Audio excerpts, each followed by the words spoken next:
고난주간 중에 예수님의 십자가를 묵상함의 첫째 날입니다.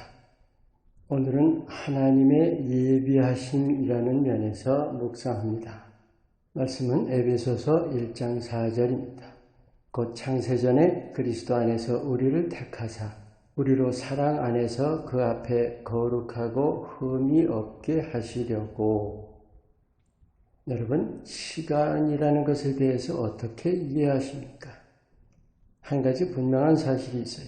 하나님은 시간을 초월하십니다. 하지만 우리는 시간을 결코 벗어나지 못합니다. 그렇다면 하나님의 구원은 어떤 큰 그림 안에 이미 다 되어 있는 것으로 볼 수 있어요. 하나님 편에서는요. 근데 그 큰 그림 안에서 시간을 따라 우리가 하나하나 이루어가는 것이라고 볼 수 있죠. 오늘 이 말씀, 창세 전에 우리를 택하셨다. 즉 하나님의 구원 계획은 우리를 지으시기 전부터 예비된 것이다는 거예요. 우리가 십자가를 이해할 때 그 시작 포인트는 누구나 우리의 죄라고 생각하지만 여러분, 죄가 어디서 시작됩니까? 죄성을 가졌다는 바로 그 근본 바탕에서 시작되는 거죠. 그게 뭐예요? 우리 육신입니다.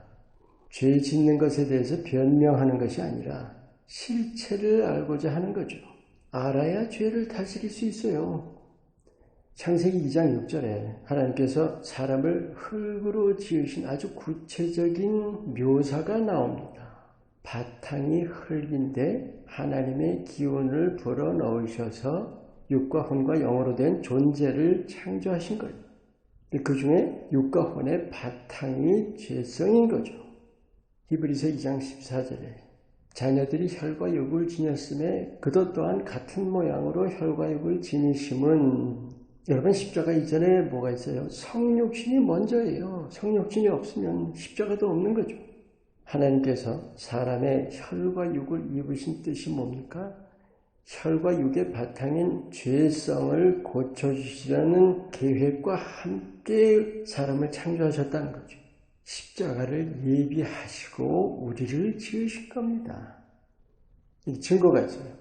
아담과 하와가 선악과 먹은 후에 하나님께서 사탄에게 하신 말씀이 있습니다. 창세기 3장 15절 내가 너로 여자와 원수가 되게 하고 네 후손도 여자의 후손과 원수가 되게 하리니 여자의 후손은 네의 머리를 상하게 할 것이고 나는 그의 발꿈치를 상하게 할 것이다.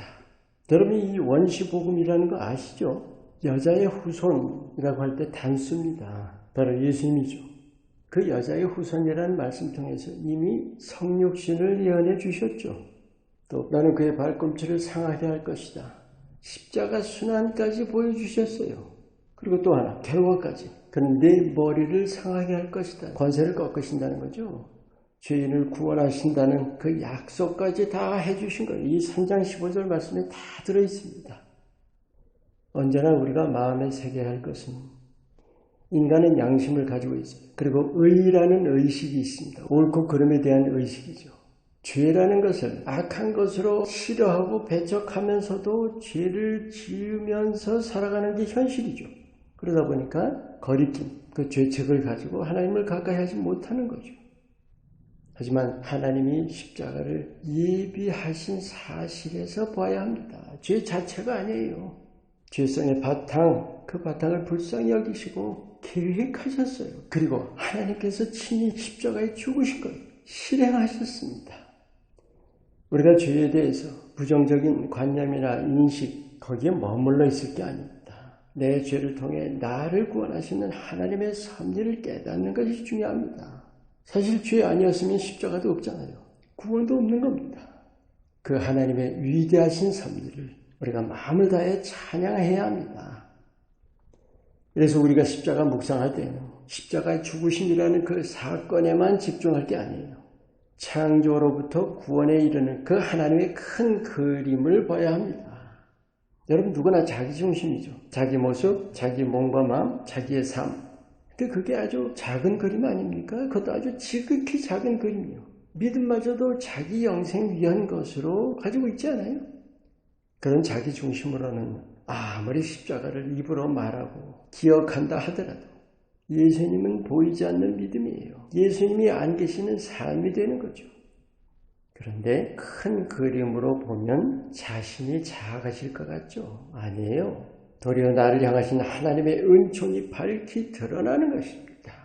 그래서 나 중심하던 믿음, 나 위하던 믿음이 하나님 중심으로 옮겨갈 수 있게 되는 것입니다. 나 위한 믿음은 아무리 잘 믿는다 해도 나라는 존재에 매일 수밖에 없어요. 하나님 중심으로 옮겨가면 그 매임에서 풀려난다는 겁니다. 할렐루야. 요한일서 5장 4절 우리가 세상을 이기는 승리는 바로 우리 믿음이라고 했습니다. 세상을 이긴다는 게 구체적으로 어떤 건가요? 세상을 의지하는 것을 떨쳐버리는 거겠죠. 여러분 세상 왜 의지합니까? 우리 연약함 때문이죠. 그 연약한 바탕 때문입니다. 우리가 작은 그림 안에서는 세상을 의지하지 않을 수가 없어요. 하지만 큰 그림 안에서 우리 자신을 돌아보면 그 큰 세상이 별것 아니게 되는 거예요. 여러분 내 존재라는 그 화작같은 우물에서 뛰쳐나오세요. 그리고 창세전부터 영원까지 이르는 그 큰 그림 안에서 예수님 주신 자유를 감사하며 누리시기를 바랍니다. 우리의 죄성을 통해 구원을 이루신 하나님의 위대하신 섭리를 신뢰하시고 십자가라는 확실한 증거를 굳게 붙들고 자신의 연약함, 죄성의 바탕 이겨나가시기를 축원합니다. 기도합니다. 우리 인생 하나하나를 구원하시기로 계획하시고 십자가를 예비하신 하나님, 우리가 십자가 바라보면서 주님의 그 위대하신 섭리를 마음속에 그리며 날마다 우리의 연약함, 죄성 이겨나가게 하옵소서. 예수님 이름으로 기도합니다. 아멘.